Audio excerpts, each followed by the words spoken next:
So I just wanted to talk a little bit about the question, why are provinces starting to relax physical distancing measures, lockdowns, letting kids go back to school in certain provinces?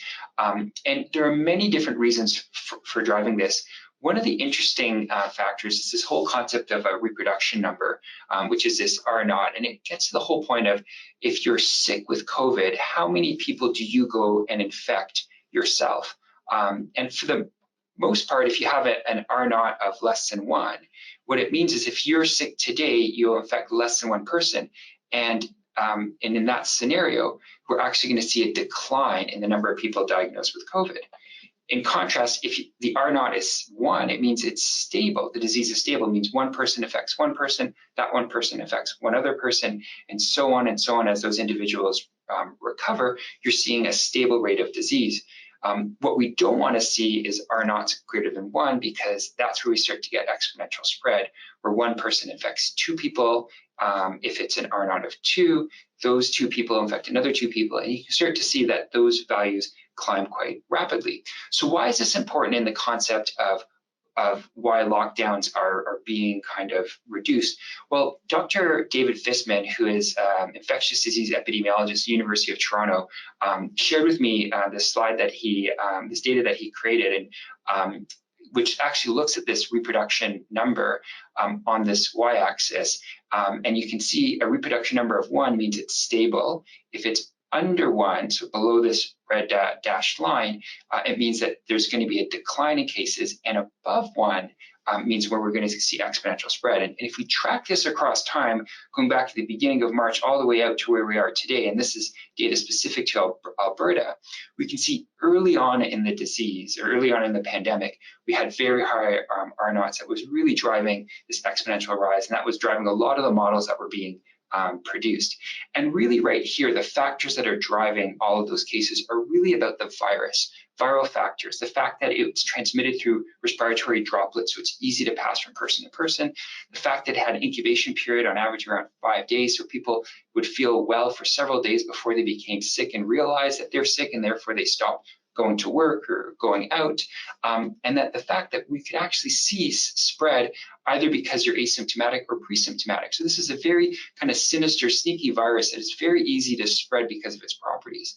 So what happens to drop these numbers down? Well, really, this is now, while this is viral factors, this is what we do as personal factors, as societal factors. These are all the things that we're doing around reducing our contact. So even if a virus is very sneaky, if I'm at home when I'm sick and I don't get in contact with anybody, I'm not going to pass on that virus to anyone else. So the key things that are driving things down are the contact rate between people, and that's being driven by you staying at home, by schools being closed down, by shops being closed down, and so on, as well as geography or population density. Cities like New York City that are very, very densely populated, where 5 million people go on public transportation, are going to have a much harder hit than a more country or rural area or city. So in that context, what this has meant is it's bought time for our healthcare systems to prepare, time for us to get to the point where we can test people, identify they're positive, do contact tracing, and isolate everyone out. And those are things that we can do in public health and in personal to drive these values down. And I suspect this little blip here was a relationship to the outbreak that we had in our meat plants in Alberta. But the fact that these trends are happening across the country is one of the rationales for things opening up. And that's led us to have this discussion on Tuesday as, what is the implications to patients who have inflammatory bowel disease? Can we loosen up restrictions in the same way that provinces are doing? And we had a very interesting discussion around those concepts. And the biggest difference between the discussion we had a few nights ago and the one that we had 8 weeks ago is that this week, we were armed with data that we didn't have when this pandemic started.